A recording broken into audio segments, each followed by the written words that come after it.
Hey friendos, what's up? Welcome back to the channel. And as you can see, this is not what we usually start off with, but yeah, I was running some dispatch missions last night. This is just a screenshot, as you can tell, and yeah, managed to get a premium card, which was pretty pog. You can see I always run this pretty much every night, not always necessarily 50 times, but was just doing my usual ones, and yeah, very nice. So that was pretty awesome. Hopefully that's not all the luck we get today, but as you know, it's the 25th, so that means it is time for some story fragment combines. And yeah, it's been a while. I don't know if you've seen any of the other content that's been going up on the channel as of late, but we've been kind of branching out away from Marvel Future Fight. It was always kind of the main intention was to start getting into more longer form video stuff. Have a bunch of videos that I'm in the process of scripting and working on at the moment. Was I intending on completely cutting back from MFF stuff? No, but let's face it, this year has been, well, it's been mid at best. So yeah, you can see there the two premium cards we originally had, Loki and Chibi Spider, and now we have the Black Panther as well, which is nice. We currently have only 3 CTPs at the moment. We've been moving around quite a few of them as we got the old CTP unequip 50% off earlier this week, so managed to change around a few of those. But without further ado, let's get into the fragment combines. Hopefully going to get a bit of luck. So yeah, as I was saying, I hadn't planned on cutting back completely and not doing any MFF content, but the game has just been so dry, so boring, so dull that I'm in a position where luckily I can afford to. You know, it's a double-edged sword being a content creator. Obviously, the likes of Cynic Alex, Beast Mode, and all of the others, yeah, they get the views and they obviously get the ad revenue, which is fantastic for them. They put in the work and they can then afford to go and be whales in game. But it also means that they have to cover the game daily, whether they feel like it or not, whether they find the game interesting or boring or have anything to talk about or not. You know, and sometimes that means turning like 20 seconds of content into a 10-minute video. Luckily, I don't have to do that, which is fortunate because I just haven't found any of the updates really inspiring so far this year. I was really disappointed pretty much since Christmas, really. Shadow Shell, I do actually enjoy her. I really enjoy using her as a character, but that Warriors of the Sky Part 2 update just felt very, I don't know, it felt like it was a Part 2. It didn't feel like a full update. And it doesn't feel like we've really even had a proper full update so far this year. The spiders then came along and I wasn't really impressed by any of them. I haven't even gotten Spider-Man, and I love Spider-Man, but I haven't even gotten him to tier 4 because that back to basics uniform was just so bland, and I just haven't felt the need to. The game has moved on, and even though he is great for PvP, there are just so many other choices there. Ooh, Type 5 Advanced, thanks. That's something half decent at least. But yeah, I just haven't felt the need to get him all the way up to tier 4. And obviously, with resources for tier 4 characters being so low, as everyone knows in game, and with Marvel Future Fight's reluctance to change that, even with all these events that we're getting, it's putting lipstick on a pig, really, you can say, because yeah, we're getting these supposed new events, which a lot of them aren't new, they're just recycled old ideas with a fresh bit of paint on them, and the rewards are still aimed more towards new players. You know, starting, beginning players or returning players. There's nothing for the people who are playing daily to really get excited about, which is an awful shame, I feel. So, yeah, after that, obviously, the recent Ant-Man update has left a lot to be desired. I think that was about as well received as the actual film itself. So, that didn't go down very well. I only actually got the MODOK uniform out of all the uniforms because, let's face it, MODOK needed it. He was awful. Even though he had the Cap Doc and the Spy Doc uniforms, he couldn't do anything, so at least he is functional. for some content now, as opposed to not being of any use at all. But Ant-Man, Wasp, Cassie haven't been worth it. And once again, and this has been going back, what, 2 years now? Ooh, another Stage 5 advance. That's very nice. That's two pretty good results today. But yeah, going back for a couple of years now where we've had characters turn up and not get their tier 3s, or get, obviously, and I know I'm going to keep going on about it, and I will keep going on about it until he gets his justice, but Green Goblin, why, if they knew in advance, which they must have known, that at that point, that within 6 months they'd be introducing tier 4s, if tier 3 or Transcended has to be the baseline for every single character, why are they not giving these new characters, or giving these reworked characters, uniform characters, transcendences and tier 3s? It makes literally no sense at all. It's absolutely mind-boggling that they would bring out characters now in 2023 and have them not have a transcendence, not have a tier 3, when we know that everyone needs to be at that level so that they can then start pushing them all up to tier 4. I think that was fairly obvious with Miles Morales. They gave him this really goofy uniform, which I didn't think was very impressive at all. But we all know the only reason why they did that is so that he's ready and already at tier 3, so that when his film comes out later this year, they can say, hey, look, here's his film tie-in uniform, and here's a nice tier 4. So, yeah, it's really confusing, and I really wish, and I hope, given the fact that we're 2 months away from the next anniversary, that the devs are actually going to do some kind of communication, and we actually get a dev note in the near future, hopefully with another survey or questionnaire for us to give them some feedback, because they ain't listening. Yeah, they're not listening to the big content creators like Alex, so they sure as hell aren't going to listen to someone way down the totem pole like me. Ooh, stage 5, nice.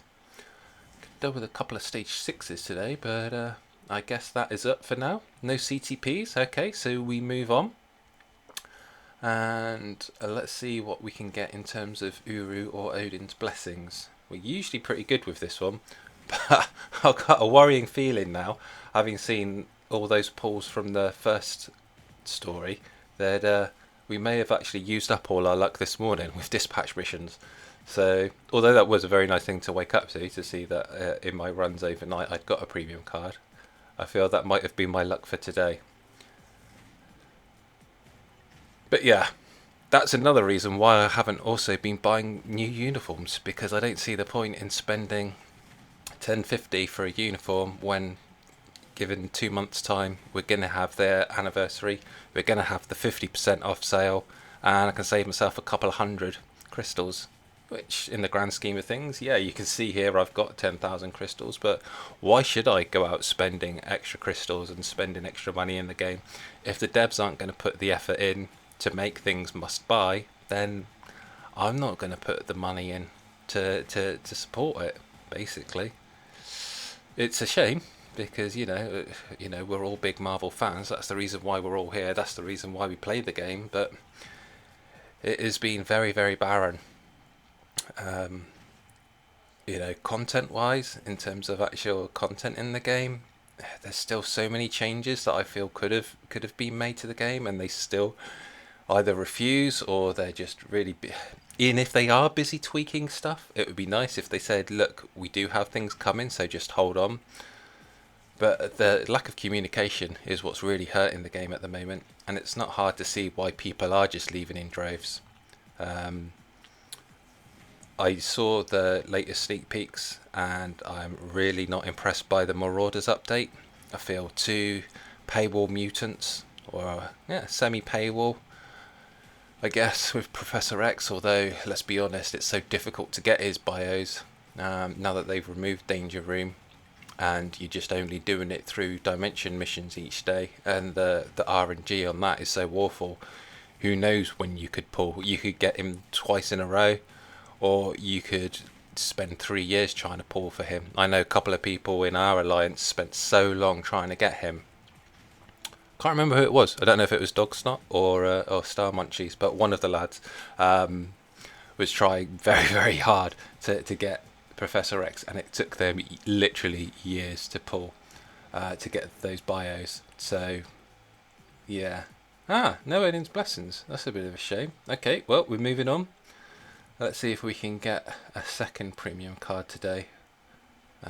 I guess if not, we can't complain because we already had that one in dispatch missions, which like never happens. So I guess we can say that our luck for today did give us something after all. So we can't complain too much. But yeah, I have to say, the latest one just makes me feel annoyed that they didn't make a bigger deal of Hellfire Gala in the first place. I'm not sure why they didn't go all out. And I know Alex said in his video when he was looking at Professor X, he felt that, you know, Magneto should have got it for his winter uniform rather than that whole boomer granddad rich parent who tells you that you can't afford a house because you're eating too much avocado toast. Look, was not the one. It really wasn't. It turned out to be okay as a uniform. Is it a 1750 full crystal cost uniform? I don't think so. I think it was a 1050 cost one. I don't think you got the extra value there from being worth essentially 2 uniforms. And I can see a lot of people being unhappy with this update. Literally the only good thing about bad updates, and the only reason why a lot of people kind of like begrudgingly look forward to bad updates now, is that it does give people a chance to just kind of stock up on those tier 4 materials because they are in such short supply. And when the gear rolls are so ridiculous, I know I rolled just one of Spider-Man's gears. I think that's part of the reason I gave up taking him to tier 4. I just rolled one of his gears from 25 to 30 and it cost me so much Soul of the Faltine. I was like, what's the point? Because by the time you roll and then you have to wait for ages until you can get the 1500 Soul of the Faltine saved up in order to then actually advance them. Another 1, possibly 2 tier 4 characters have come out. So unless a character absolutely just breaks the meta completely, like a Jean Grey, like a Hulk, it's not necessarily worth taking them. A lot of characters can get by being level 80.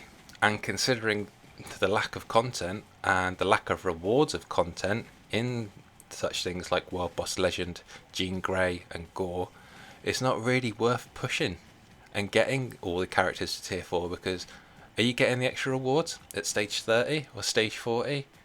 No, you're not, sadly. Well, there we go. So we didn't get anything today, but you know, we kind of did earlier, so I guess it all shakes out. You can see we've managed to refill our stocks of EOD and TCP, so we'll be putting those into some more characters, getting them up to transcended status come next month, when the new story fragments are announced.